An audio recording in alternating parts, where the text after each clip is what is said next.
A palavra de hoje que eu quero compartilhar com você está aqui no Salmo 46 e o versículo 1. Esse é um dos textos mais conhecidos da Bíblia e por todos nós cristãos. Salmos 46 e o versículo 1 diz: Deus é o nosso refúgio e fortaleza, socorro bem presente na angústia. Em algumas traduções diz assim: Deus é o nosso refúgio e fortaleza, socorro bem presente na adversidade. E hoje eu quero tratar com você de algumas lições que podemos aprender com a adversidade.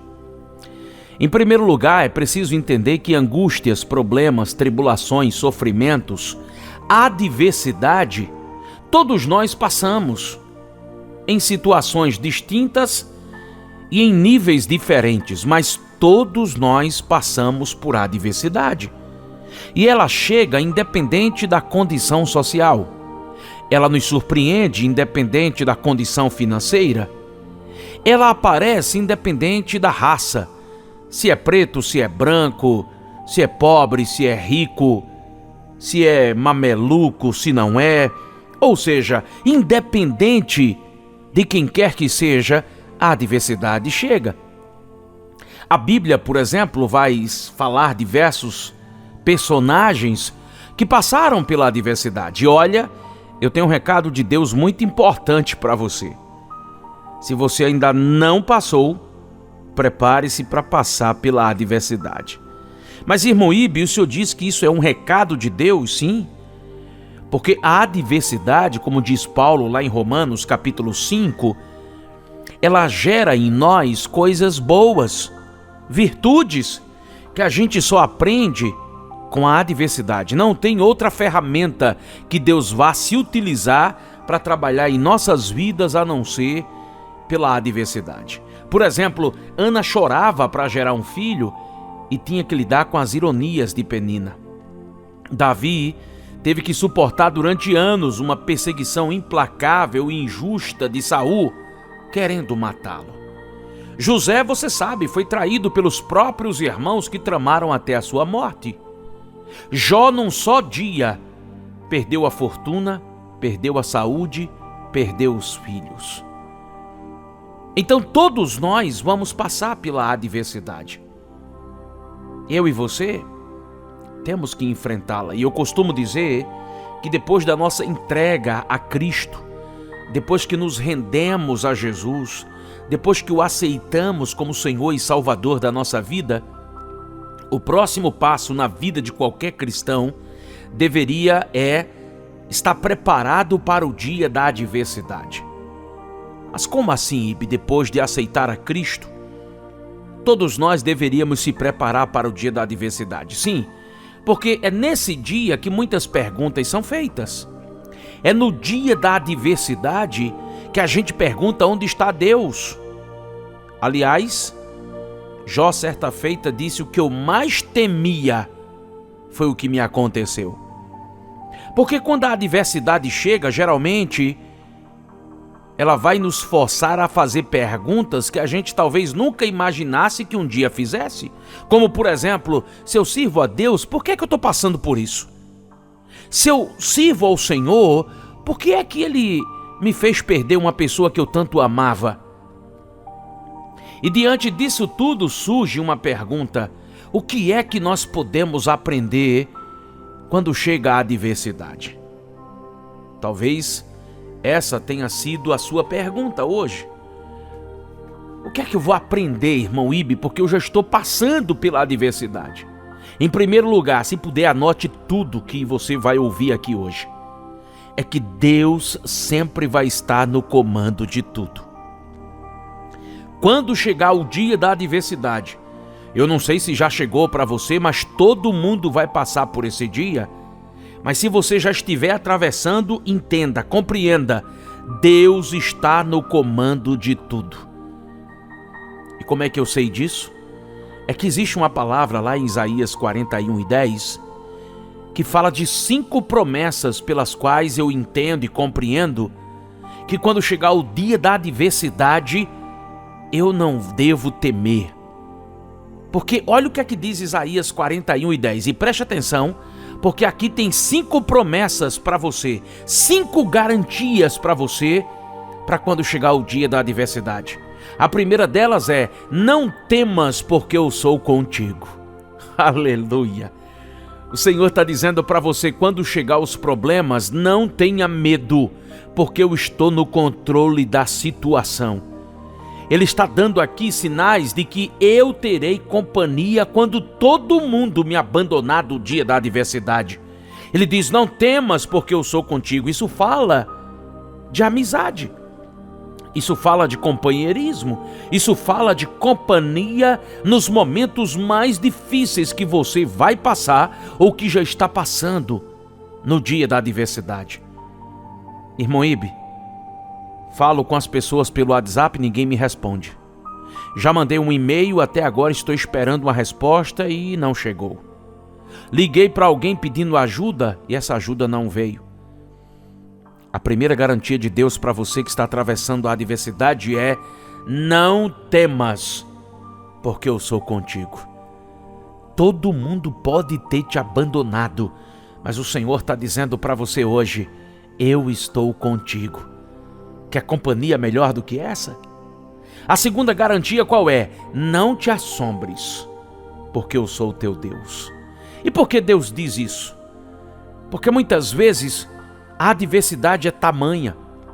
Imagina para Jó, em 24 horas, perder praticamente tudo, só não perdeu a vida. É para assombrar ou não? É para dar calafrios ou não? Jó recebeu 4 notícias terríveis, uma atrás da outra. O texto vai dizer em Jó 1 que mal o mensageiro terminava de dar a notícia, o outro chegava dizendo: eu tenho outra pior para dar. É para deixar qualquer um de cabelo em pé, atordoado, sem saber o que fazer. Aí é onde a voz de Deus brada dizendo: ei, quando chegar o dia da adversidade, não te assombres, porque eu sou o teu Deus. Eu não sei qual é o gigante, eu não sei qual é o tamanho do problema que surgiu diante de você nesse dia da adversidade, e você olhou para ele e disse: Deus, e agora? O Senhor está dizendo: não te assombres, porque eu sou o teu Deus. Já deu para perceber que há 2 coisas importantes que você tem que saber quando chegar o dia da adversidade? Não tenha medo, porque você tem a companhia do Senhor ao teu lado. Não temas, porque eu sou contigo. A segunda: não te assombres, porque eu sou o teu Deus. Irmão Ibe, qual é a terceira garantia? Ele diz: eu te fortaleço. Sim, porque quando chega o dia da adversidade, a gente vai encontrar forças em quem? Em quê? Você concorda comigo? No dia da adversidade, a gente está procurando força e muitas vezes não encontra. Vamos se escorar em quê? Vamos se estribar em quê? Quantas pessoas que agora estão ouvindo essa mensagem estão dizendo: irmão Ibe, é essa a minha situação? Eu estou sem forças. Quantas pessoas já me disseram isso? Quantas vezes eu já ouvi alguém dizer: vou tirar forças de onde? Aí chega Deus com a terceira garantia para você no dia da adversidade, dizendo: eu te fortaleço. Aleluia! Mas tem outra garantia, a quarta. E qual é, irmão Ibe? Ele diz: eu te ajudo. Sim, porque quando chega o dia da adversidade, a gente vai buscar socorro em quem? Quem é que pode nos ajudar? Todo mundo dá no pé? Como dizia Salomão, amigos tem muitos quando o dinheiro está sobrando. Amigos nós temos muitos quando tudo vai bem. Vamos procurar ajuda em quem? Em quê? Mas aí chega a quarta garantia de Deus dizendo: eu te ajudo. Quando chegar o dia da adversidade, compreenda uma coisa: você pode precisar de pessoas, mas você depende de Deus. E em quinto e último lugar, de Isaías 41:10, a quinta e última garantia que o Senhor nos dá quando chega no dia da adversidade é que Ele nos sustenta com a destra da sua justiça. Você não vai ficar pelo caminho, você não vai desistir, porque Ele está dizendo para você: quem vai te sustentar sou eu. Mas de onde virá o socorro? De onde virá a provisão? O Senhor está dizendo: de mim, é eu que vou te sustentar. E a Bíblia nos mostra que Deus é especialista em sustentar pessoas que estão passando no dia da adversidade. Elias estava caminhando para o deserto. E a Bíblia fala que ali Deus sustentou Elias, mandando o corvo levando carne e pão para o profeta. Quem sustentou Elias no dia da adversidade foi Deus. E é Ele que vai te sustentar.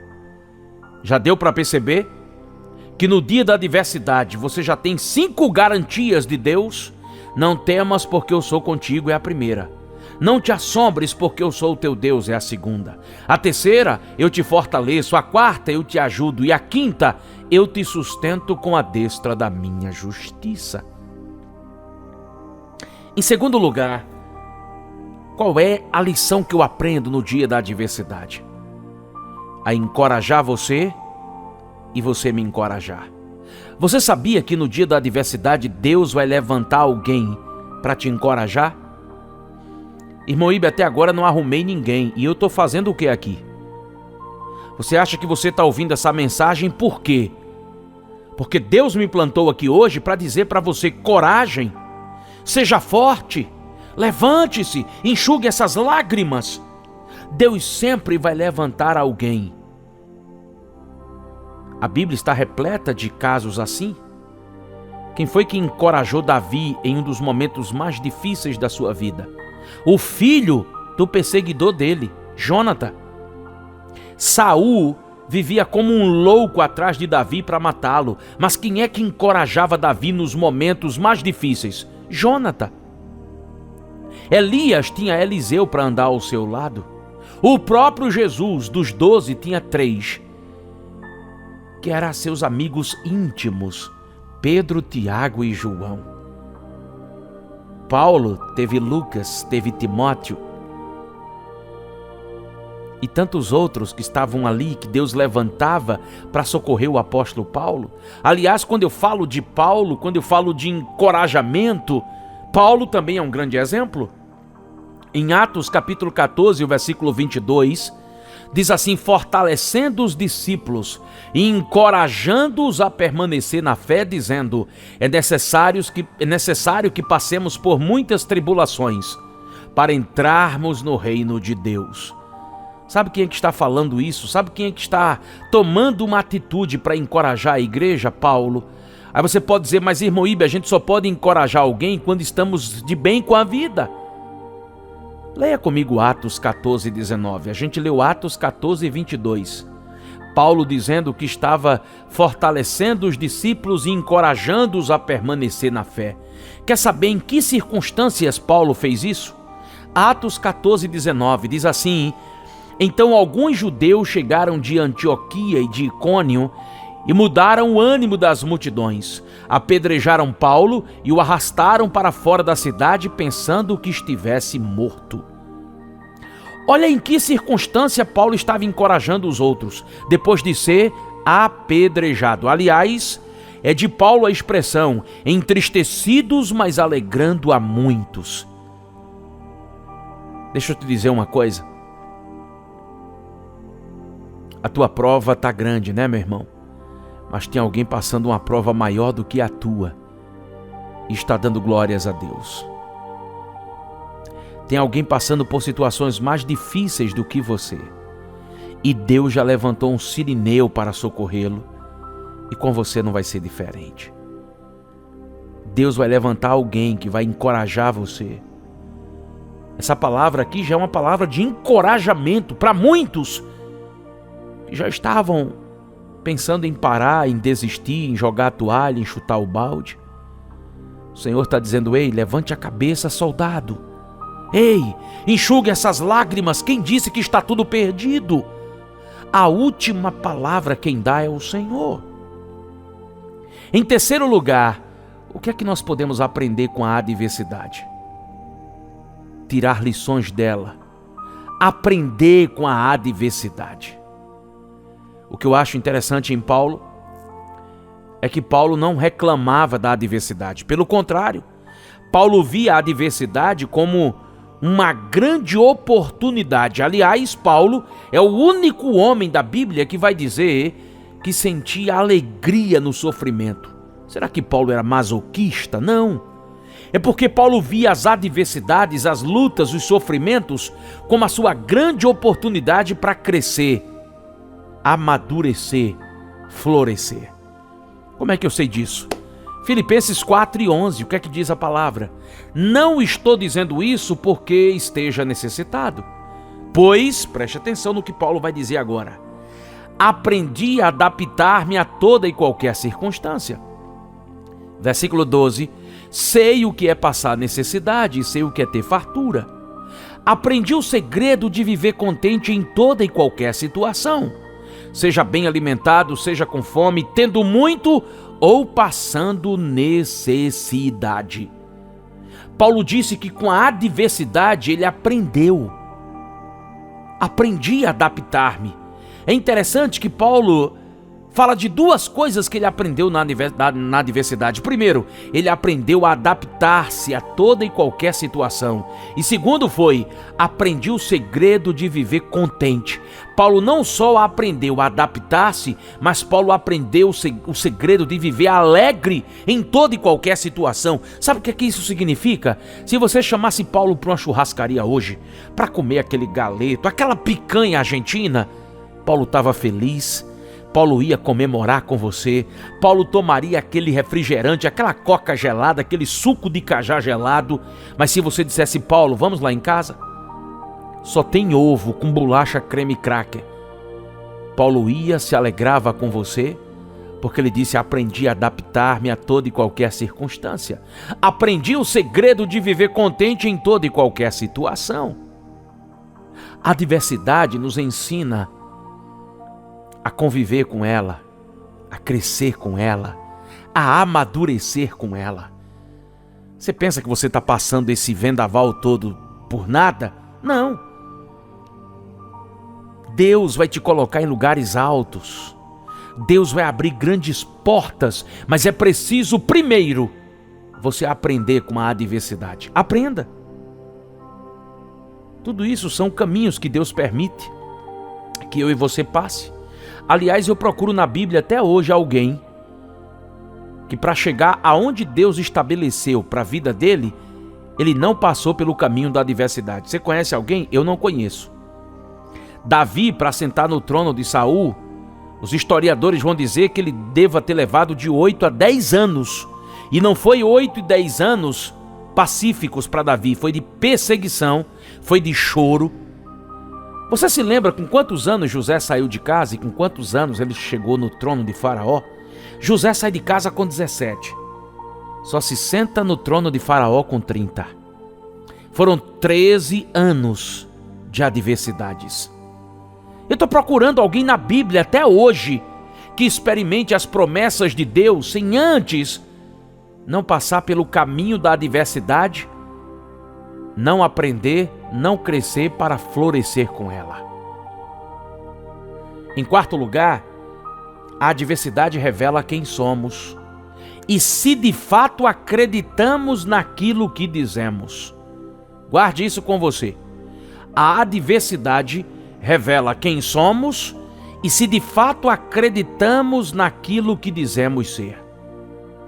Provérbios 24:10 diz assim: se te mostrares fraco no dia da angústia, a tua força é pequena. Em algumas traduções diz assim: se te mostrares frouxo no dia da angústia, a tua força é pequena. Eu estou com outra tradução da Bíblia aqui, a Bíblia A Mensagem, do pastor Eugênio Peterson, que ela traz uma tradução ainda mais atualíssima.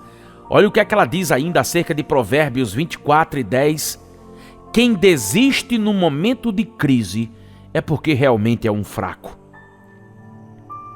Olha que palavra impactante, forte.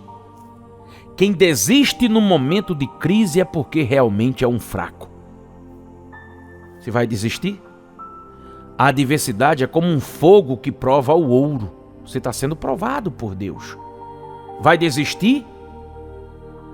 A Bíblia não faz arrudeios.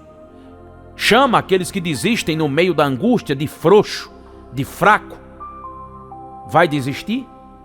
Ou vai resistir até o fim? Irmão Ibe, o sangue está dando na canela, continua firme. Irmão Ibe, a luta está grande, continua firme. Irmão Ibe, a tempestade está grande, continua firme. Se desistir é frouxo, se desistir é fraco. Vá se arrastando, vá chorando, mas vá até o fim. A expressão que mais tem no Novo Testamento é: aquele que perseverar até o fim será salvo. A vitória é para quem vai até o fim. Vá se arrastando, mas não desista. Não seja fraco, não seja frouxo. Porque quem desiste no momento de crise é porque realmente é um fraco. Em quinto lugar, a adversidade é a talhadeira que Deus usa para esculpir Jesus em nós. Em Romanos 5, versículos 3 e 4, Paulo diz: não só isso, mas também nos gloriamos nas tribulações, porque sabemos que a tribulação produz perseverança, a perseverança um caráter aprovado, e o caráter aprovado esperança. Paulo está dizendo que a adversidade é uma talhadeira que Deus usa para esculpir Jesus em nós. Não existe outro caminho que Deus se utilize para mudar muita coisa em mim e em você que não seja o caminho da adversidade. Mas muitas vezes a gente não quer. Não. A gente quer ouvir falar de bênção, de anjo com a bandeja voando, cheia de coisa boa para mim. Não, quando fala de luta, de problema, não, isso não é para mim não. Ei, meu irmão, entenda que a adversidade tem muitos benefícios. Claro que ninguém quer, mas não é uma questão de querer, é uma questão de ser. Para crescer, para florescer, temos que trilhar o caminho da adversidade. Sabendo, como diz Paulo, que ela produz paciência. Paciência, experiência ou caráter aprovado. E o caráter aprovado ou a experiência produz o quê? Esperança. 3 virtudes que só nascem com a adversidade. Em sexto lugar, a adversidade também é correção, é disciplina. O escritor aos Hebreus, no capítulo 12, o versículo 7, diz: suportem as dificuldades, recebendo-as como disciplina. Deus os trata como filhos, pois qual filho não é disciplinado por seu pai? Muitas vezes a adversidade vem, não é nem para provar a nossa fé, é porque nós erramos, e quando a gente erra, temos que ser corrigidos por Deus. Eu já falei no rádio, estou dizendo aqui no meu canal do YouTube, que lá em casa tinha um cinturão, o cinturão miserável, aquele cinturão de irmão Ismael. Até hoje eu me lembro da cor dele, era um cinturãozinho marrom. Irmão Ismael me botava no quarto, fechava a porta, dizia: eu quero ter uma conversa contigo. E eu dizendo por dentro, porque a gente não conversa lá fora, na rua, porque aí eu dava uma carreira, né? Mas ele gostava de conversar comigo no quarto trancado, porque ali não tinha como correr. E o cinturão cantava no meu coro. Será que irmão Ismael não me amava? Não, me amava demais. E era justamente por me amar que ele estava me disciplinando. A palavra vai dizer qual é o filho que não é disciplinado por seu pai. Muitas vezes não queremos ser disciplinados, né? Mas se a adversidade surgiu, e você sabe quando ela surge, para provar a fé ou para corrigir um erro teu e meu, a gente sabe. Quem vive uma vida de oração, leitura da palavra, obediência ao Senhor e se depara com a adversidade, já sabe assim, automaticamente que isso aí é provação da fé. Agora, quando você faz aquilo que não é para fazer, você deve ter a consciência que Jonas, que Davi e tantos outros tiveram. Quando acordaram Jonas lá do porão do navio, o que foi que Jonas disse quando chegou lá em cima no convés? Olha, o culpado disso tudinho sou eu. Pode me jogar no mar que a tempestade vai passar. Jonas sabia que aquela tempestade não era provação de fé, era problema, sarna que ele arrumou para se coçar. Entende? Muitas vezes a gente fica dando uma de besta, pensando que vamos enganar a Deus. A gente engana o pastor, a mulher, o menino, o vizinho, o amigo. A Deus ninguém engana. Eu sei, por exemplo, quando a adversidade vem para mim, na hora dispara dentro de mim um alarme, é Deus provando a minha fé. Agora, quando eu piso na bola, aí também eu já sei, é Deus me castigando. Porque qual o filho que não é disciplinado por seu pai? Em sexto e último lugar, a adversidade, por maior que seja, nunca será maior que o amor e a fidelidade de Jesus. Paulo diz em Romanos 8:35, quem nos separará do amor de Cristo? A tribulação? A angústia? A perseguição? A fome? A nudez? O perigo? A espada?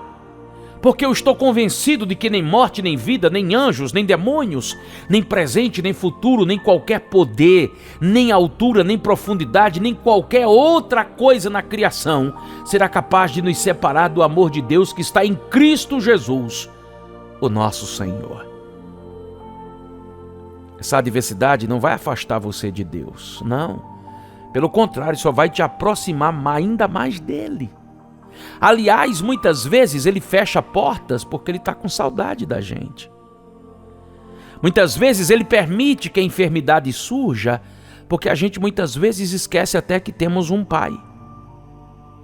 Aí ele vai e sai fechando as portas. Aí ele vai e permite que muita coisa aconteça para que a gente possa voltar para ele.